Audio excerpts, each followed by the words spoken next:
And welcome to the Factor Uncensored. Thank you for joining us tonight. According to a study at the Department of Health and Human Services, approximately 240,000 to 325,000 women and children fall victim to human sex trafficking each year. Constable Alan Rosen from Precinct 1 here in Harris County joins us to discuss where sex trafficking most frequently occurs and how to recognize it. Constable Rosen, we know part of your effort in Precinct 1 is to deal with human trafficking. It's a problem that continues to grow here in the state of Texas and right here in the city of Houston. Latest statistics show that there were about 300,000 plus human trafficking victims who are in Texas or flow through Texas. That's a disturbing and high number. It's a disturbing number. One is a disturbing number for me. People that are out there that are being trafficked, are being forced labor and things of that nature.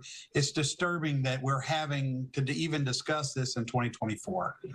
It's a real problem here in Texas because of, people coming across the border. And, that's part of what is going on right now is that the people smuggling, the human trafficking has become such a huge business that, my fear is that number is probably grossly underestimated in present day circumstances. And one of the problems that you mentioned there is that we're so close to the border.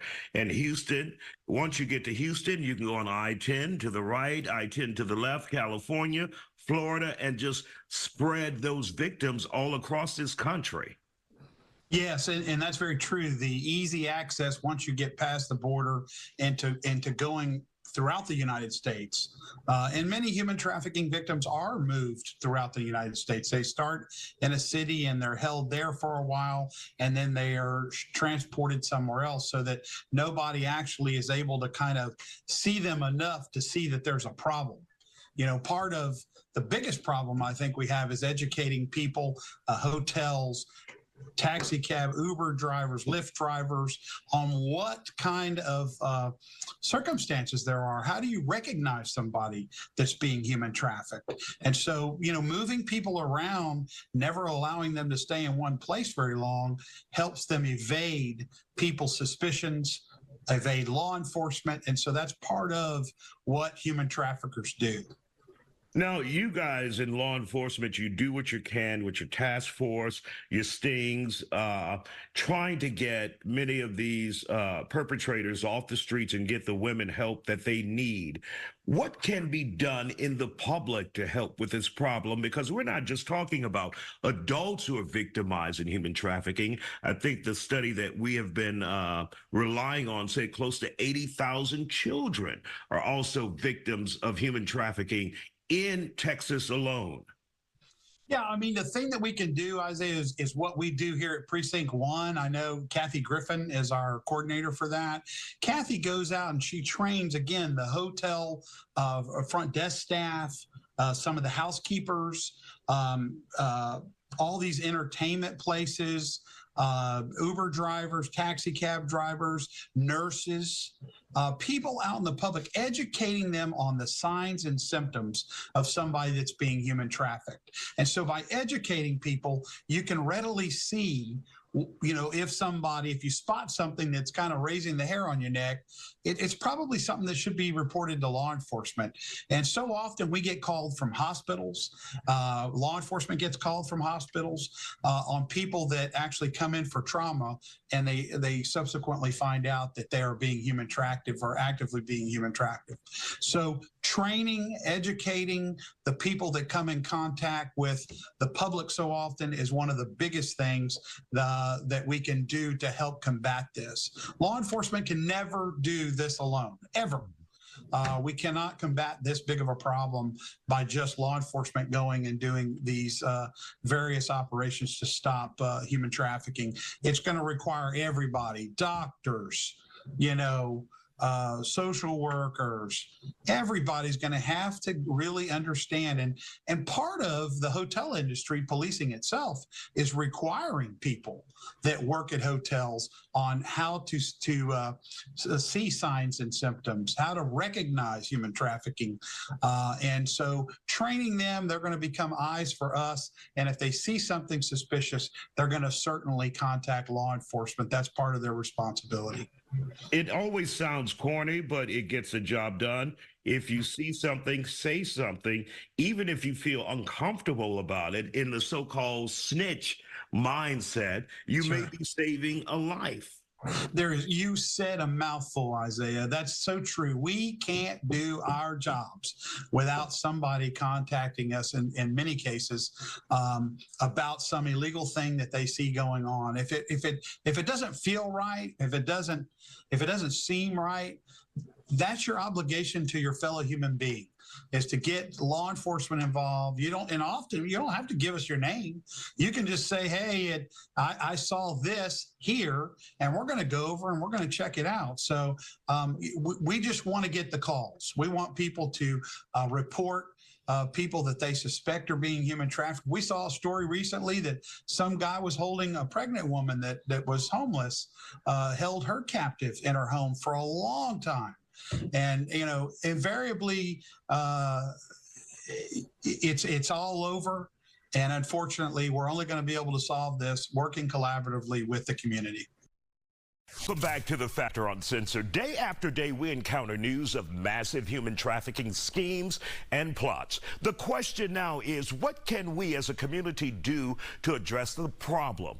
Constable Alan Rosen continues his conversation with us tonight. How can someone be held captive in a house for 5 years and no one see anything, no one say anything? And we had the same situation just last year in the Greenspoint area, where a woman was held captive in her house for a full year and no one said or did anything about it. It's just blowing, but that shows how we have to get involved as neighbors, as friends, as family members. Very true. And a lot of times the suspects in those cases really watch their movement. A lot of times they may only move at night with the person. So often they're choreographing their moves to not be detected. And so that's part of what it is. But you're right, there have been cases like this. It takes the public. You have to watch your neighbor. You have to be your brother's keeper. You have to be involved with people around you. Human trafficking is a real problem. It's a problem for law enforcement. It's a problem for our communities that we live in. And God forbid the victims of it. I have seen so many victims of human trafficking through Kathy's program here at our department. It's unconscionable. I mean, most people think, oh, you could just run away or you could just leave. There's so much more that goes into the mind of somebody that's being trafficked, that victim. And so, we all play a role, we all play a part. And I want to thank you for highlighting this. It can't be highlighted enough, Isaiah. We can't bring enough attention to this enough because we're all going to have to wrap our hands around it. It could happen to your neighbor. It could happen to your daughter's or son's best friend. It doesn't matter. It can happen right here in the United States in upscale neighborhoods and affluent neighborhoods to middle-class neighborhoods to impoverished neighborhoods. It doesn't discriminate. And really quick before we go, many people move around the community and they see things and they tend not to report it. We know for a long time, bars, cantinas, gambling rooms, strip clubs, even massage parlors all harbored a lot of victims of human trafficking. We don't see that much in massage parlors anymore. Are they kind of moving them out? What's happening with that? Or is that still a problem, but just under the radar? Yeah, I just think it's still going on. It's just not being reported. It's not being covered. For a long time there, we saw a lot of massage parlors that were fronts for prostitution and human trafficking. And, I think a lot of the operators got smarter. The way they process and the way they do things got a little more elaborate. And so places like Backpage, got taken down, and places where you would ordinarily kind of market for that kind of stuff got shut down, but it's still going on. It still is happening out there. I just think it's underreported in the news. Cases are still being made. Places are still being, fronts for prostitution and human trafficking. It's still going on. Your best advice, once again, for those who want to get involved, not in law enforcement, but just everyday citizens, or they could have a family member who's being victimized. What would be their best course of action to provide and get help for that family member, for that friend, for that victim that they may not know? Now, there's a couple things. One, I always tell parents, don't let your kids sit in their room at 10 o'clock at night, 11 o'clock at night, surfing the internet.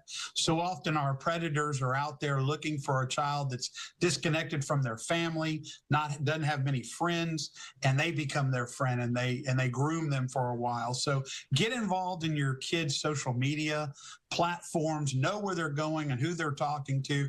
Secondly, if you have somebody that has been a victim of it, the most important thing you can do is obviously get them counseling, get them help, become that support mechanism. We do it once a week here at this office. We provide that counseling to about 50, 60 people that have been victimized either through human trafficking or drug addiction.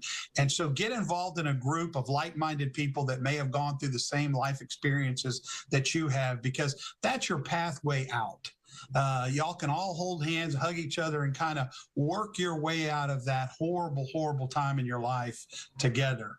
And from a law enforcement perspective, we're always going to be there for that victim. I'll take a victim wherever they need to go to get help. I don't care where it is. We're going to get them help. We're going to get them proper counseling. We're going to get them into a program so they can restore their life and get back to living. All right, Constable Alan Rosen, we appreciate your time and thank you for what you do in your community, because you go above and beyond. Thank you for joining us here on The Factor Uncensored tonight, sir. Thank you, sir. God bless you.